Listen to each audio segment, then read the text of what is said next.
नमस्कार दोस्तों। उत्तर प्रदेश की तमाम बड़ी खबरें देखने के लिए तैयार हो जाइए। खबरों का सिलसिला शुरू करने से पहले अगर आपने चैनल को सब्सक्राइब नहीं किया तो आपको अपनी फैमिली की कसम अभी कर लीजिए। चलिए शुरू करते हैं तमाम बड़ी खबरें। सीतापुर के रामपुर मथुरा में सरयू नदी के कटान को रोकने के लिए 15 करोड़ रुपए की लागत से 3 ठोकरों का निर्माण किया जाएगा। सिंचाई एवं जल संसाधन विभाग ने कटान रोधी परियोजना के लिए धनराशि स्वीकृत कर दी है। विधायक ज्ञान तिवारी ने निर्माण कार्य का शुभारंभ किया। इस परियोजना से कई गांवों को कटान से सुरक्षा मिलेगी। लखनऊ के जवाहर भवन स्थित महिला कल्याण निदेशालय में जगह की कमी है। उप निदेशक स्तर के कई अधिकारियों के पास अपने कार्यालय के लिए कमरे तक नहीं है, जबकि कई कमरे बंद पड़े हैं। राज्य कर और ग्राम्य विकास विभागों को आवंटित कमरे उपयोग में नहीं है। महिला कल्याण योजनाओं के बढ़ने से अधिकारियों की संख्या बढ़ी है, जिससे कार्यालय साझा करने पड़ रहे हैं। नैमिषारण्य के विकास के तहत कल्ली चौराहा नैमिषारण्य मार्ग को डिवाइडर युक्त 4 लेन बनाने के लिए लोक निर्माण विभाग ने 228 करोड़ रुपए का प्रस्ताव शासन को भेजा है। 12.5 किलोमीटर लंबे इस मार्ग को 20 मीटर चौड़ा किया जाएगा, जिसमें 2 मीटर का डिवाइडर होगा। 9 पुलियां चौड़ी होंगी और 7 नए बनेंगे। रेलवे चंडीगढ़ पटना के बीच ग्रीष्मकालीन विशेष ट्रेन चलाएगा, जो दोनों दिशाओं में 6 फेरे लगाएगी। ये ट्रेन अंबाला सहारनपुर, मुरादाबाद बरेली शाहजहांपुर, हरदोई लखनऊ सुल्तानपुर वाराणसी पम, दीनदयाल उपाध्याय जंक्शन बक्सर और आरा में रुकेगी। 24 अप्रैल से 29 मई तक चंडीगढ़ पटना एक्सप्रेस हर गुरुवार को रात 1:35 पर चंडीगढ़ से चलकर अगले दिन रात 1:10 पर पटना पहुंचेगी। दोस्तों, कानपुर में बाल सेवा योजना का डेटा अब ऑनलाइन होगा। इससे लाभार्थियों के खातों में सीधे धनराशि भेजने में आसानी होगी और पारदर्शिता बढ़ेगी। बाल सेवा योजना और स्पॉन्सरशिप योजना के तहत शहर के 189 और 1075 लाभार्थियों को लाभ मिलेगा। यह सुविधा इसी महीने के अंत तक शुरू होने की उम्मीद है। अभी लाभार्थी के बारे में जानकारी में काफी समय लगता है। गाजियाबाद के मुरादनगर में विद्युत निगम उपभोक्ताओं के लिए KYC अपडेट अभियान चला रहा है। टीम घर घर जाकर नाम, पता और कनेक्शन क्षमता जैसी जानकारी अपडेट करेगी। ऑनलाइन विकल्प भी उपलब्ध है। यह कदम फोन नंबर बदलने से होने वाली परेशानी को दूर करेगा और उपभोक्ताओं को दफ्तर जाने से बचाएगा। उपभोक्ता हेल्पलाइन 1912 पर भी जानकारी अपडेट कर सकते हैं।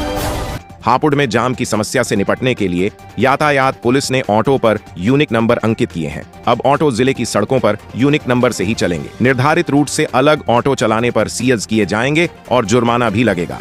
यह कदम शहर में यातायात व्यवस्था को सुधारने के लिए उठाया गया है। इलाहाबाद हाई कोर्ट ने मेरठ, शाहजहांपुर, बरेली, फिरोजाबाद, गोरखपुर, अलीगढ़ और बलिया में तैनात कुछ दारोगाओं को बड़ी राहत देते हुए उन्हें नौकरी से निकालने के आदेश को रद्द कर दिया है। कोर्ट ने सभी दारोगाओं को परिणामी लाभ सहित सेवा में बहाली का निर्देश दिया है। भारतीय मौसम विभाग के अनुसार शुक्रवार को दिल्ली में अधिकतम तापमान 41 डिग्री सेल्सियस दर्ज किया गया, जो सामान्य से 4.2 डिग्री अधिक है। शनिवार को आंशिक रूप से बादल छाए रहेंगे। उत्तर प्रदेश, बिहार, झारखंड और पंजाब समेत कई राज्यों में भारी बारिश की चेतावनी जारी की गई है। इसके साथ ही पहाड़ों में आंधी बारिश और हिमपात का अलर्ट जारी किया है।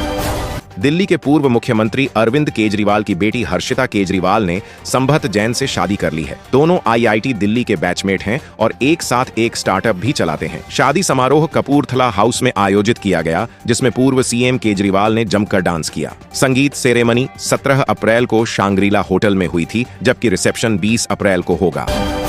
दिल्ली NCR में शुक्रवार शाम को मौसम ने अचानक करवट ली। दोपहर में तेज गर्मी के बाद शाम को कई इलाकों में भारी बारिश हुई। इससे लोगों को भीषण गर्मी से राहत मिली। मौसम विभाग ने शुक्रवार और शनिवार के लिए हल्की बारिश का पूर्वानुमान व्यक्त किया था। दिल्ली के मथुरा रोड, कनॉट प्लेस और इंडिया गेट के पास भारी बारिश देखी गई। केंद्रीय श्रम मंत्रालय ने गिग वर्कर्स को पेंशन सुविधा देने के प्रस्ताव को अंतिम रूप दे दिया है। एग्रीगेटर्स कंपनियों से प्रत्येक ट्रांजैक्शन का 2% अंशदान लिया जाएगा, जिसे EPFO संचालित करेगा। लगभग 1 करोड़ गिग वर्कर्स को सामाजिक सुरक्षा मिलेगी। प्रस्ताव जल्द कैबिनेट को भेजा जाएगा। कंपनियां सहमत हैं और गिग वर्कर्स को रिटायरमेंट के बाद एक मुश्त या मासिक पेंशन का विकल्प मिलेगा। झारखंड कांग्रेस ने भाजपा विधायक CP सिंह द्वारा मुसलमानों को जिहादी कहने की निंदा की है। कांग्रेस नेता शाहजादा अनवर ने कहा कि CP सिंह मानसिक कुंठा के शिकार हैं। कांग्रेस ने राज्य में शांति बनाए रखने के लिए CP सिंह पर कार्रवाई की मांग की है और विधानसभा अध्यक्ष से उनकी सदस्यता रद्द करने का आग्रह किया है। उन्होंने केंद्र सरकार से भी सवाल किया है। बिहार की राजधानी पटना में लोगों को जाम के झाम से मुक्ति मिलेगी। भिखारी ठाकुर गोलंबर से वेटनरी कॉलेज चौराहा तक 1200 मीटर 4 लेन पर खास डिवाइडर लगाया गया है। इसकी वजह से एयरपोर्ट जाने वाले यात्रियों को आसानी होगी। इस सड़क पर 2 यू टर्न भी बनाए जा रहे हैं। इनकी वजह से भी काफी हद तक यातायात सुगम हो जाएगा। फरीदाबाद पुलिस ने अरावली पहाड़ी क्षेत्र में स्थित सिरोही झील, बड़खल झील और डेथ वैली झील में नहाने को लेकर एडवाइजरी जारी की है। गर्मी में युवाओं के डूबने की घटनाओं को देखते हुए पुलिस उपायुक्त NIT कुलदीप सिंह ने लोगों को सावधान किया है। झीलों की सतह चिकनी होने और मगरमच्छ होने की वजह से खतरा बढ़ जाता है। चेतावनी के बावजूद उतरने पर कानूनी कार्रवाई की जाएगी। दोस्तों, पिछले साल जुलाई के महीने में टेलीकॉम कंपनियों ने रिचार्ज प्लान्स की कीमतों में 25% तक की बढ़ोतरी की थी। अब ऐसा लग रहा है कि कंपनियां इस साल भी टैरिफ हाइक कर सकती हैं। एक रिपोर्ट के मुताबिक एयरटेल, जियो और VI इस साल के अंत तक टैरिफ प्लान्स की कीमतों में बढ़ोतरी कर सकती है। एयरटेल, जियो अपनी स्थिति को बाजार में और मजबूत कर सकते हैं।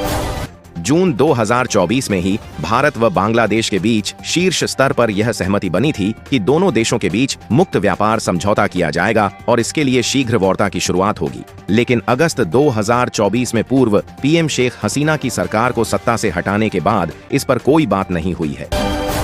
दोस्तों, मुख्यमंत्री पुष्कर सिंह धामी ने उत्तराखंड में वक्फ बोर्ड में दर्ज 5700 संपत्तियों की गहन जांच के आदेश दिए हैं। उन्होंने कहा कि वक्फ संपत्तियों का उपयोग गरीब मुस्लिम वर्ग के कल्याण के लिए किया जाएगा। धामी सरकार वक्फ कानून में संशोधन को सख्ती से लागू करने और अतिक्रमण पर सख्त कार्रवाई करने के लिए प्रतिबद्ध है। दोस्तों, हरियाणा में युवाओं का प्रधानमंत्री इंटर्नशिप योजना में कम रुझान दिख रहा है। अंबाला सहित कई जिलों में आवेदन कम आए हैं, जबकि गुरुग्राम में सबसे ज्यादा आवेदन हुए हैं। इस योजना में युवाओं को 5000 रुपये प्रति माह और सालाना 6000 रुपये मिलते हैं। यह योजना कौशल विकास और युवाओं को बेहतर अनुभव देने के लिए शुरू की गई है। दिल्ली सरकार अब डैशबोर्ड के माध्यम से कूड़ा निस्तारण की निगरानी करेगी। पर्यावरण मंत्री मनजिंदर सिंह सिरसा ने गाजीपुर लैंडफिल साइट का दौरा किया और काम की गति बढ़ाने के निर्देश दिए। निगम के डैशबोर्ड को पर्यावरण विभाग से जोड़ा जाएगा ताकि कचरे की मात्रा और निस्तारण की प्रक्रिया पर नजर रखी जा सके। सरकार का लक्ष्य 2027 तक प्रतिदिन 14,000 मीट्रिक टन कूड़ा प्रोसेस किया जा सके।